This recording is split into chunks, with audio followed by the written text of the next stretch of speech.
Good morning, True Direction. Hope you've had a really good weekend. Maybe on Friday you joined in with some of the VE Day bank holiday celebrations. Maybe you helped to decorate the house. Maybe you put flags up at the windows or made some bunting. It's quite nice, isn't it, to get involved and make the house look really good for occasions like that. We did, and then we met up with our neighbours from a distance and enjoyed the afternoon with them and had a cup of tea and some cakes. So thinking about our houses and that we decorated them, what would be your dream house? What would be in it? What rooms would you have? Would you perhaps like a bigger bedroom? Or would you like an indoor gym? Or an indoor swimming pool? And an outdoor swimming pool? And a tennis court? And maybe a big games room? A party room?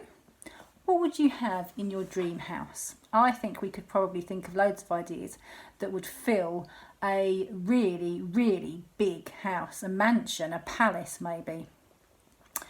Now, today's Bible reading is about a house that's being prepared. And I'll just read it to you now.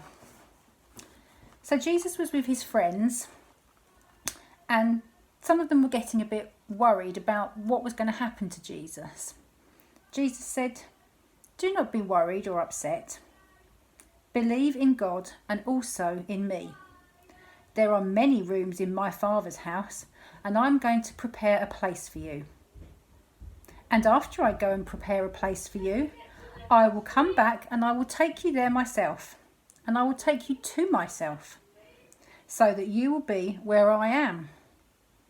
You know the way that leads to the place where I am going." Thomas, one of Jesus' friends, said, "Lord, we do not know where you are going, so how can we know the way to get there?" Jesus answered to him. He said, "I am the way, the truth, and the life. No one goes to the Father except by me." So what does Jesus mean by that? Does he mean that we can all go and live in a really, really big house with God and Jesus? Well, yes, in a way that is what he's saying. Jesus told his friends he was going to prepare the place for them. Now, we might think that he was going to tidy up, make the beds, put some decorations up. In fact, what he was actually saying was that he was going to have to die first to be able to then go and be forever with God in the very big house. Some people actually give their houses names, don't they? So in this case, God and Jesus live in a house called heaven. And heaven is a huge house, bigger than a mansion, bigger than a castle, bigger than a palace, and it has plenty of rooms for everyone. One of Jesus' friends, Thomas, asked in that Bible verse, "How will we get there?" Jesus answers, "I am the way, the truth, and the life. No one goes to the Father except by me." He's saying that if we believe in God and if we believe in Jesus, then that is the way to heaven. That's our invite to the party, to the house with all the bedrooms and all the fun rooms and the indoor swimming pool and everything that we could ever want. So for our craft today, I thought we would do a bit of junk modelling. So we've had some great fun with junk modelling when we've met for Messy Church and things like that. So if you've got any shoe boxes, this is a light bulb box. Got a lid of a tin, just bits and bobs of box that came in the post, just whatever you can find. I've got a couple of toys that we can play with as well. So just going to turn the camera around and I'll be back.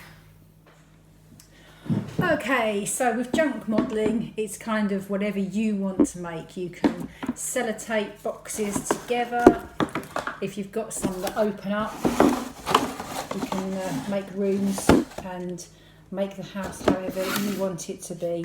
So with this little box that I've got, this is quite a solid box, so it was nice and easy to cut. I used a very sharp scalpel, so if you've got anything like this, make sure you're very careful or get someone older, more grown up to do it. And I've made some little windows and the door, and just finished cutting this one.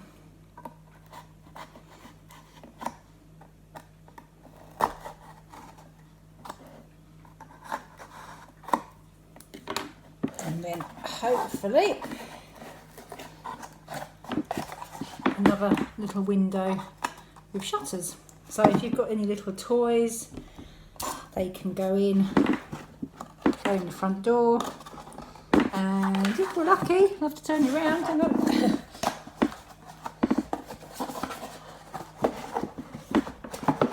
They can peep out the window. You see that there? Peeping out the window, saying hello. So that's quite good fun. Lots of little toys that you can play with that you get with, well, lots of little toys are quite fashionable and fun at the moment, aren't they? But you can sort of pick them up. If you've had McDonald's toys and things like that, you've probably got some lying around. The other thing you can do is shoebox. So I've just got a bit of card, and that will fit in the shoebox like so. Upside down, it probably won't hold. A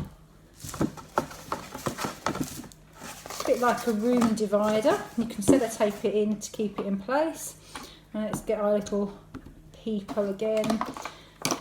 This is just a plastic fruit box, washed out. And this is the bit that sits at the bottom of the fruit box. Again, just giving it a wash so it's not sticky. And that make a little bed, so that could be a bed to go in the room. He could lie down, have a little duvet over him, pop that in the box, and I'll lift the phone up, and hopefully you can see. Here, can you see him there? He's in his little bedroom there. Okay, so that's just a couple of ideas. But as I say, junk modelling, you can just use your imagination. Possibilities are endless with it. You could make a town, you could make a house, anything you want. It's really good fun.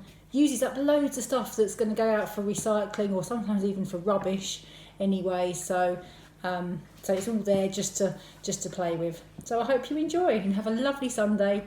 Next week you'll see Tom and Lolly again. Okay, see you later. Bye bye.